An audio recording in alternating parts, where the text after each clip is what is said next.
Well, here we are, still cruising down the road. I cut the other video off.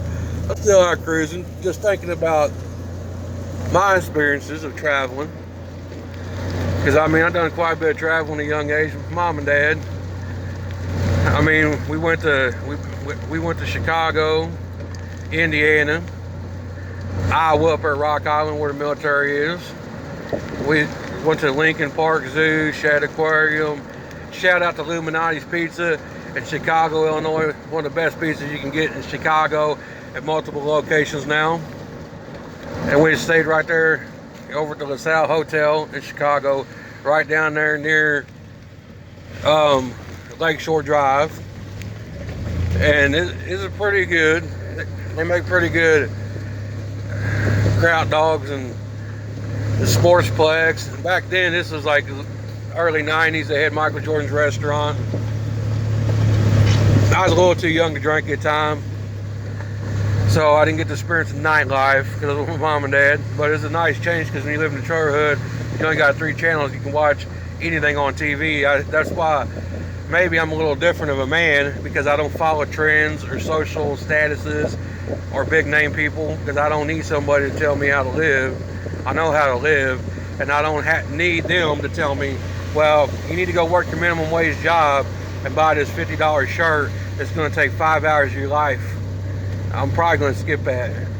I'm more of a simple man, a hillbilly. I tried to denounce that by running with some of my wilder friends all over the United States.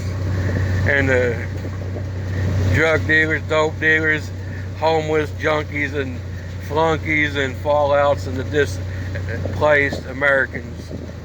That's why I always like Johnny Cash, the Man in Black. Look at the cows, boy. Cows ain't never been so happy. You guys are happy it's raining, ain't you? They're all looking. They're thinking, Fatso, you better be bringing us some food, because you know they don't know what they are, food, and it's sad. But at least the slaughterhouse, at least they got a rod where they put them in the chute. It hits them in the brain, one shot, done deal. Cows, pretty rough. A lot of them PETA people and the vegans and stuff, they always talk about how bad animals' life is.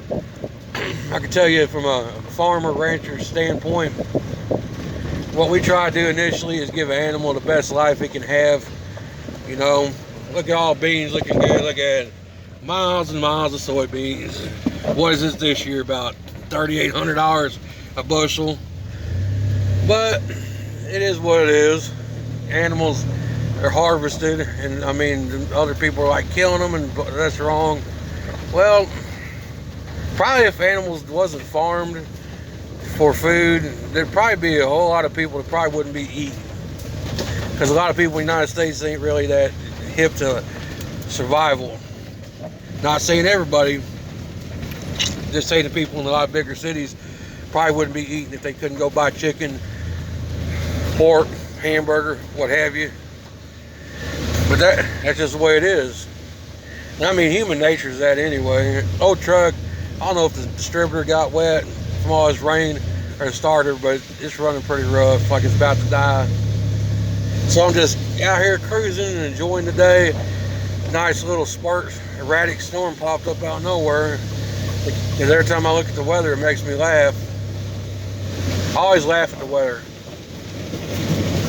I always laugh at the weather and politicians. There's only a handful of jobs you're going to have in this country where you can be a liar and still have a job. One of the things you can be a liar at and still have a job is being a weatherman. And then the people in the weather community say, we're not liars, we're going by our electronic computer stuff that reads energy levels and barometric pressure and all that good stuff. Politicians are like, we're not liars. We just rewrite the Constitution to where it benefits us, to where we make millions and you guys get maybe pennies, and if you're lucky you get a quarter out of it. And the truck ain't running right, all that rain. I just like to have my own thoughts. And it's not to be pessimistic when I say what I say. Sometimes you gotta break eggs and make an omelet. Whole damn world seems like it's got a mental epidemic crisis going on. And that's okay, because you know what? I'm not sound-minded my own self for the greatest. Look at all these sticks falling, getting on my damn nerves, running them over, clunk, clunk, clunk. But what's even funnier though, I've actually worked in my lifetime having jobs, and all the odd jobs I had was usually for cash, so that's not really in there, being a laborer. But it gets funnier. You try to apply for like SSI disability when you're old. There's kids that's never ever had a job that I know. Whole family, all 4 of them, gets a check every month. Live in Section 8. Section 8 helps them get cars, send them to college or anything, gives them phones, gives them all the opportunity in the world. They don't better themselves. What they do, they go buy legal marijuana with their check and alcohol and cruise around in shitty ass junk vehicles, and they'll drive something until they completely rack it out or destroy it, and then they'll scrap it. And then they'll go find some old person that's got a car that's been sitting in their yard for X amount of years, and then they'll sweet talk them. Old person would sell it to me, they probably want $2,000. These little fruitcakes, go in there and get it for about $500, $300. Yeah, I don't really hold back, because I'm brutally honest, and I ain't the perfect person, but guess what? Not like them. I make my own way. I can be on a train, being a train jumper, I can get out of dumpster, I can survive about anywhere with nothing, because I just don't really care about having all kind of fancy things. You can see some of the videos when I buy something off Amazon.